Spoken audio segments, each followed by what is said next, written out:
മോശക്കാരനല്ല എന്ന് എനിക്ക് മനസ്സിലായി. ഇതിനകത്ത് നമ്മുടെ പുറത്തുനിന്നുള്ള ആർട്ടിസ്റ്റ് കനികയാണ് അഭിനയിക്കുന്നുണ്ട്.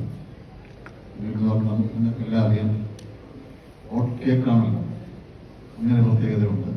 അവിടുത്തെ ലീഡിങ് റോളാണ് കനിക. പിന്നെ ഇതൊക്കെ നമ്മൾ പറയേണ്ടത് നമ്മുടെ പ്രൊഡ്യൂസറാണ് മുഹമ്മദ് ഖാൻ. ഇത് അദ്ദേഹത്തിൻ്റെ ഒരു മനസ്സാണ്. സിനിമയുടെ ഓരോ ഞാൻ പറഞ്ഞു കേട്ടിടത്തോളം സിനിമയുടെ ഓരോ കാര്യങ്ങൾ വളരെ ശ്രദ്ധ ചെലുത്തുന്നു എന്നുള്ള വേറെ കാര്യം. പക്ഷേ ഇതിനകത്ത് ഒരു പ്രൊഡക്ഷനെ സംബന്ധിച്ച് എന്തൊക്കെ കാര്യങ്ങളാണ് ചെയ്യുന്നതെന്നോ അല്ലെങ്കിൽ ഇന്ന നിബന്ധനകളൊന്നും വെക്കാറില്ല എന്നാണ് ഞാൻ കാരണം ഡയറക്ടർക്കും മറ്റ് ക്രൂസുമെല്ലാം നിങ്ങൾക്ക് നല്ല കാര്യങ്ങൾ മാക്സിമം സ്വാതന്ത്ര്യം കൊടുത്ത് എടുത്ത ഒരു സിനിമയുണ്ട്.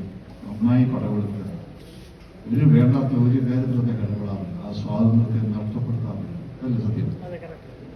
അത് ഒരു പ്രൊഡ്യൂസറെ സംബന്ധിച്ച് വളരെ ഇവിടെ വർക്ക് ചെയ്യുന്നവർക്ക്, ഡയറക്ടർക്കാണെങ്കിലും മറ്റ് ടെക്നീഷ്യൻസാണെങ്കിലും ആക്ടേഴ്സിനും ഒക്കെ വളരെ വളരെ അത് സന്തോഷകരമായ കാര്യമാണ് എന്ന് വിചാരിച്ച് ഓവർ കോസ്റ്റ് അല്ലെങ്കിൽ ഇതൊരു അടിച്ചു പൊളിച്ച് ഒരു ദൂർത്തടിക്കുന്ന സിനിമയാണെന്നല്ല, അങ്ങനെ എടുക്കണമെന്നോ അല്ല, അങ്ങനെ ചിന്തിക്കുന്ന ഒരാളാണോ എന്നല്ല എൻ്റെ അർത്ഥം.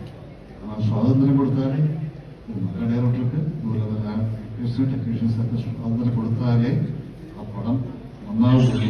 വേണ്ടാത്ത കൈകടത്തികൾ പ്രൊഡ്യൂസർ എന്ന് പറഞ്ഞാൽ ആരാണ് ശരി, അത് ആർട്ടിസ്റ്റിന്റെ ഭാഗത്താണ്, ഡയറക്ടറുടെ ഭാഗത്താണ്, ഒക്കെയുള്ള ശരിയാണ്. എല്ലാവരും അങ്ങനെ തന്നെയാണ്. അപ്പം അതിന് പൂർണ്ണമായിട്ടും അതിൻ്റെ ക്രെഡിറ്റ് അദ്ദേഹത്തിലാണ്.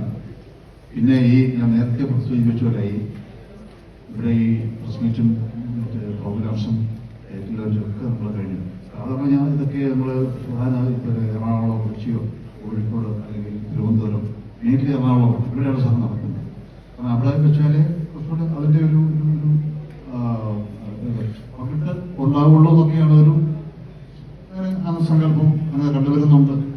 എങ്കിൽ ഇത്രയും രസമായ ഒരു സ്ഥലത്ത്, അദ്ദേഹത്തിന് സ്വന്തം സ്ഥലമാണല്ലോ, ഇവിടെ ഇത്രയും സൗകര്യമുള്ള സ്ഥിതിക്ക് വേറെ നമ്മൾ എവിടെ പോകണം? അതിൻ്റെ ആവശ്യം എല്ലാവരും വൃത്തിയുള്ള ഒരു നമ്മുടെ ഭൂമിയിലെ സ്വന്തമുള്ള സ്ഥലത്ത് വെച്ച് ഈ കാര്യങ്ങളൊക്കെ വളരെ ഗംഭീരമായിട്ട് നടത്തുന്നുണ്ടല്ലോ. അതൊരു വലിയ കാര്യമില്ല, വളരെ സന്തോഷമുള്ള കാര്യമാണ്.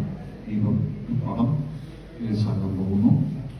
അതിനകത്ത് ഒരുപാട് പ്രത്യേകതകൾ നടന്ന സിനിമ തന്നെയാണ്. എല്ലാവരും കണ്ട് ആസ്വദിച്ച് വിജയിപ്പിക്കണം എന്നേ ഒരു നടന്നുള്ള എനിക്ക് അഭ്യർത്ഥന.